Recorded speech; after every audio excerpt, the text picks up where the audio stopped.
Mick, what did he do in this situation?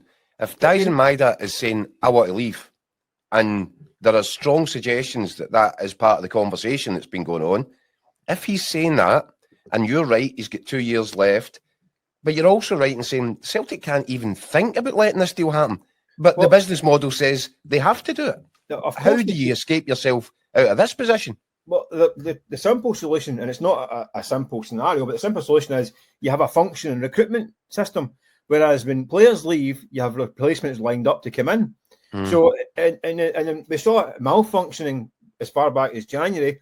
So when Kyogo leaves in January, Celtic should have had a guy lined up to come in straight 100%. Away.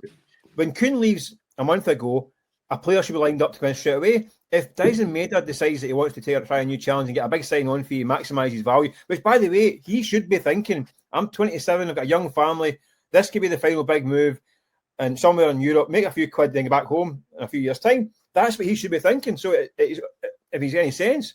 So Celtic should have the contingency plans in place.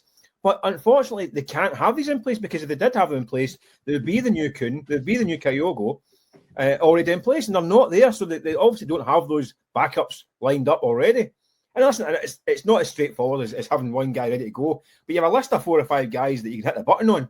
But you're not answering my question there, Michael.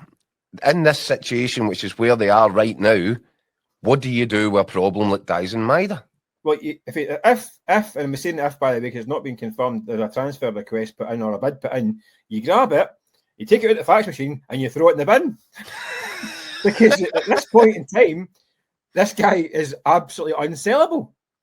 And he's under contract for 2 years. So, I mean, it's simple as that. But we can't. If you're Celtic, you need to say to them, I mean, it's always a risky game, isn't it? With players, if you tell them they can't do what they want to do. And they tend to force their issue. But I don't think he's that kind of character anyway. But if that a bid came in for Daizen Maeda at this point in time, it's got to be astronomical. It's got to be 20 million plus. And B... But let's say that it is. Sorry? Let's say that it is. If it is, they have to accept it and have to get a replacement very quickly. Because that's the nature of the game. I'm not joking, you throw it in the bin, but that's not the reality of football. If a guy thinks it's time to try a new challenge and the money's right, you have to go. As it happened with Kyogo, Celtic didn't really want to sell Kyogo. They couldn't afford to sell Kyogo, really, as it was proved in the second half of the season. But the reality of the game is that you have to let them go, because that is the model. You can't bring players in with the promise to play them, hopefully be successful, and then sell you on for a profit, and then don't do it. That's not how it works. The whole model falls down. You've got to keep the supporters happy as well, Mick. You've got to keep the supporters happy. You do, but you have to make them happy by having replacements lined up to come in.